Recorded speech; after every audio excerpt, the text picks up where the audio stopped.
สวัสดีพ่อแม่พี่น้องสบายดี FC มื้อทุกคนเด้อบ่ว่าสิเป็น FC ทางฝั่งลาวฝั่งไทยหรือต่างประเทศเด้อมื้อเช้านี่เนาะทุกคนน้องบอมหันโทรหาน้องอยู่แต่เช้าเลยแล้วบอกว่าสิส่งพ่อขึ้นมาเวียงจันทน์แล้วพาพ่อไปโรงพยาบาลด่วนว่าซั่นน้องอยู่ก็ตกใจแฮงว่าเอ้าเป็นหยังเกิดหยังขึ้นเนาะคือแบบลมกับพ่ออยู่ดีๆนะเมื่อวานนั้นแล้วตอนเช้ามาแล้วโทรบอกว่าสิส่งพ่อขึ้นมาเวียงจันทน์ด่วนว่าซั่นพาพ่อไปโรงพยาบาลนี่เด้อตอนนี้นะพ่อกำลังเดินทางมาเนาะทุกคนเนาะมาแต่โรงศาลพุ่นแหละขี่รถโดยสารมาตอนนี้ก็ใกล้จะฮอดแล้วน้องยูหันสิออกไปรับเอาพ่อก่อนเนาะมาเบิ่งกันทุกคนพ่อหันเป็นหยังคือแบบ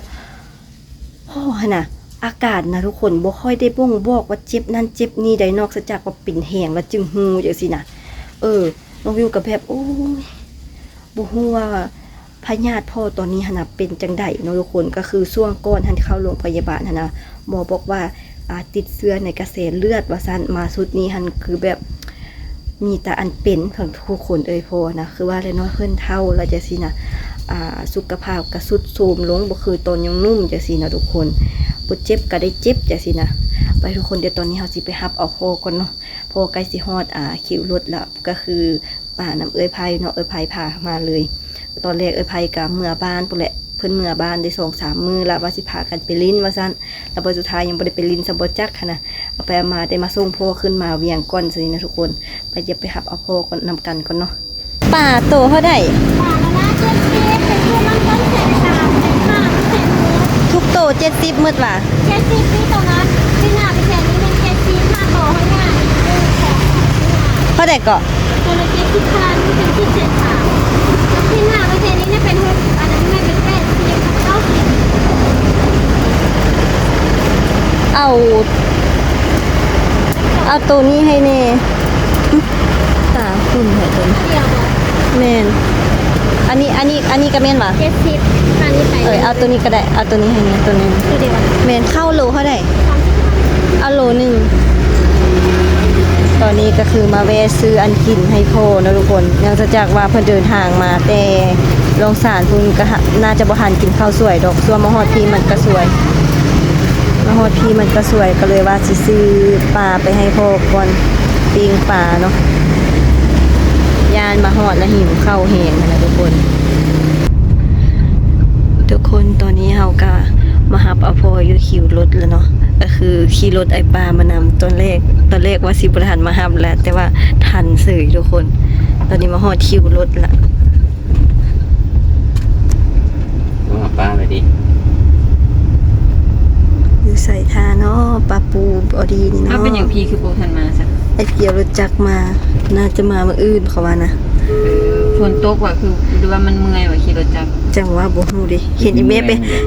ไปห้างหมองน่ะได้หลายว่าปลาอยู่ทางหน้านี่ทอดแล้วนี่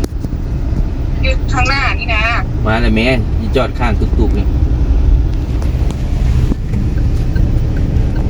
โอ้นึกว่าใส่แว่นตานั่นก็ดอกใส่แว่นตาพี่ว่าเฮ็ดจริงของพี่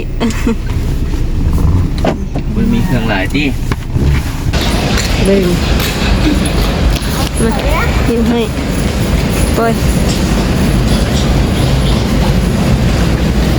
ไปเข้าไปที่จุ๊บคนน่ะเจ็บอีกละตีนเอาขึ้นรถกระสิลมแล้วปะนี่ใครถึงเขาอ่ะบอกใครได้หรือใครบอกเตะยังบอกเตะกระดุดเตะกระต่อเตะกระดุดโอ้หิวเข้าใจความซับมันหรือว่าเตะสะดุดสนับว่าเตะคือกระต่อเตะกระต่อคันผู้บ่เข้าใจก็ว่าสะดุดล้มว่าเข้าใจอะไรเมื่อกี้จึงถามว่าเตะกระดุดให้มันเอียงกระดุดกระต่อนะความซับมันบ่คือกันโมเมนต์ก็คือพ่อเนี่ยทุกคนไปเปิดหน้ายางแล้วไปเย็บกระโตก็คิดว่าเป็นสิบุเป็ดเฮงเย็บกระโตนะแต่ว่ามันซ้ำอยู่ข้างในนะทุกคนแล้วมันเป็นหนองข้างในนะนี่มันแก้วเนี่ยใช่บุคันเหรอคันบอกมันตอดบอกจะชื่อนะถ้าทำวิจะเจ็บบ่วิก็บ่เจ็บเจ็บรู้สึกเจ็บเลยว่าแต่มันเจ็บมาหรือว่าจังได๋อยู่ก็คือว่ามันเจ็บทำโปรตีนธรรมดาวะเนี่ยเท่าว่าสินะ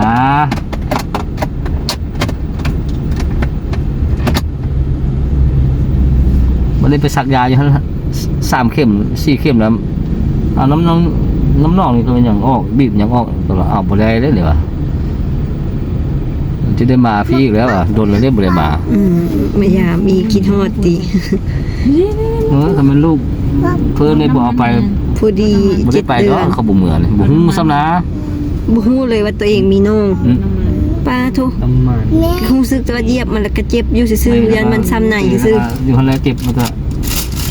ติดที่สิละแล้วมันเวลานอนติดที่ ตอนนี้ก็ฮอดเหือนปู่แล้วทุกคนแล้วสิเอาแล้วสิเอาพ่อไปหุงหม้อก่อนก็คือพ่อหันสิไปถ้าว่าสิไปจังได๋คั่นว่ายานไปซ่าแล้วมันสิมืดโมงที่หุงหม้อเขาจะบ่กวดอันที่แบบครบวงจรหั่นนะ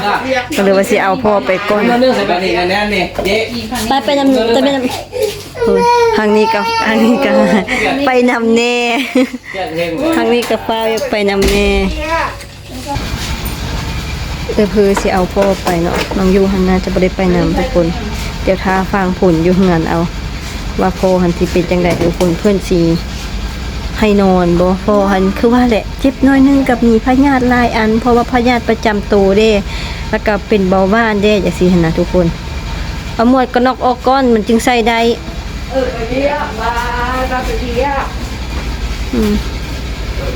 นอนดิพอเจ้าก็มีเสื้อขี้หนาวอยู่พอเจ้าคือบ่เอานุ่งเสื้อขี้หนาวโอบไปนะนี่ไงไอ้ตาบานดิ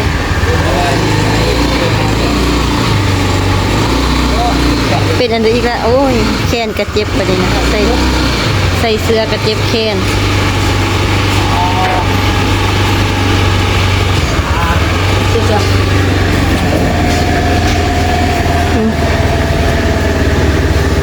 เจ็บว่ะให้เขาเจ้ากวดบึ้งน้ำแคนหันบ่แม่นมันรุดว่าเฮ็ดโก้บึ้งน้ำ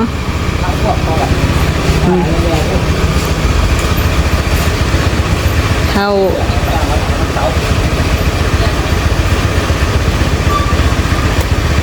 เอ้ยแผ่นดังกระคาดอีกเนาะ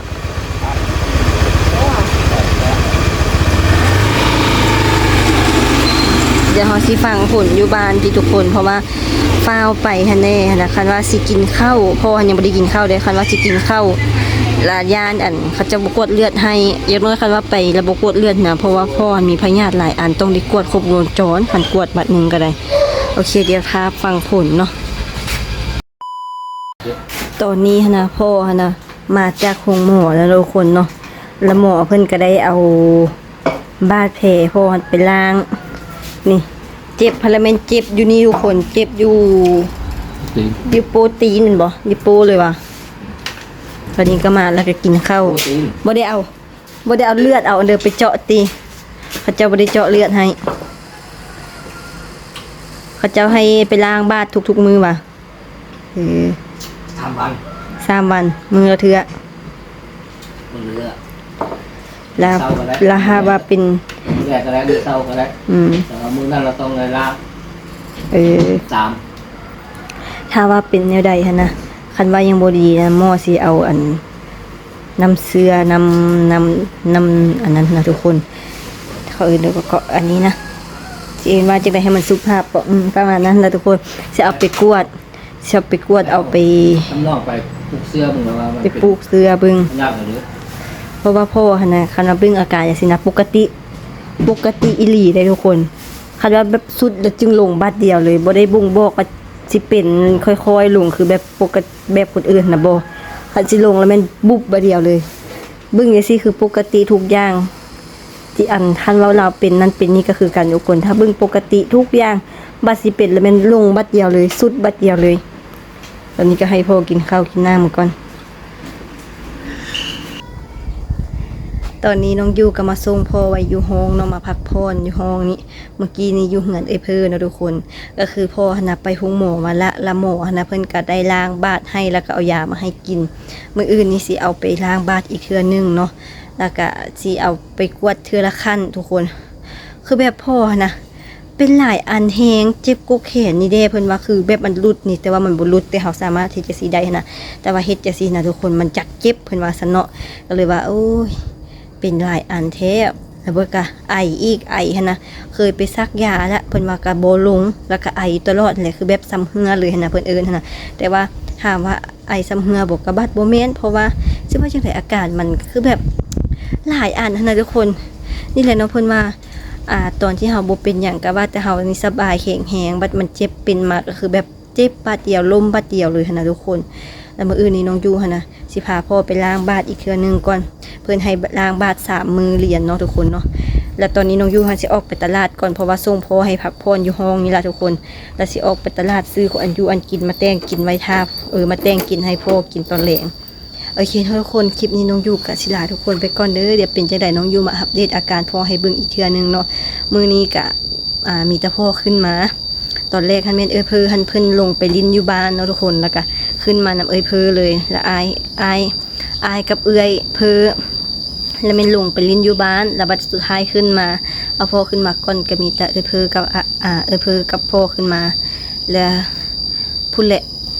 ประมาณมื้อหือพุ่นแหละอายจึงสิขึ้นมาส่วนแม่กับน้องบอมให้แม่นอยู่บ้านเนาะทุกคนเนาะก็คืออยู่บ้านก็หลายเวียกหลายอัน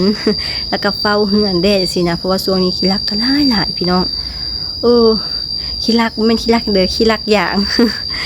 คนขี้รักโคตรหลายเลยช่วงนี้นะเป็นจังได๋ก็เดี๋ยวสิมาอัปเดตอาการพ่อให้อีกทีเด้อพี่น้องเดี๋ยวคลิปนี้น้องยูกับศิลาทุกคนไปก่อนเด้อนอนเดี๋ยวน้องยูออกไปตลาดก่อนสำหรับคลิปนี้ก็ขอฝากทุกคนเป็นกำลังใจให้ครอบครัวน้องบอมน้องยูเด้อเนาะลาไปก่อนทุกคนบ๊ายบายวันนี้มาซื้อปลาดุกทุกคนเนาะโอ้ดีแฮงโดยเอาเลยก็ได้โดยคั่วเลยโดยป้าปืนปลามือนี้ปลาโคตรหลายเลยรู้ไหมปลามีแต่ปลาตัวนี้ใหญ่อันนี้จักกิโลนี่บ่แม่นฮอด3เฮาเพิ่นว่า20-30เพิ่นบ่จักบึงปลาตลาดบ่ได้ออกตลาดอยู่บนนี้หั่นน่ะโดนละ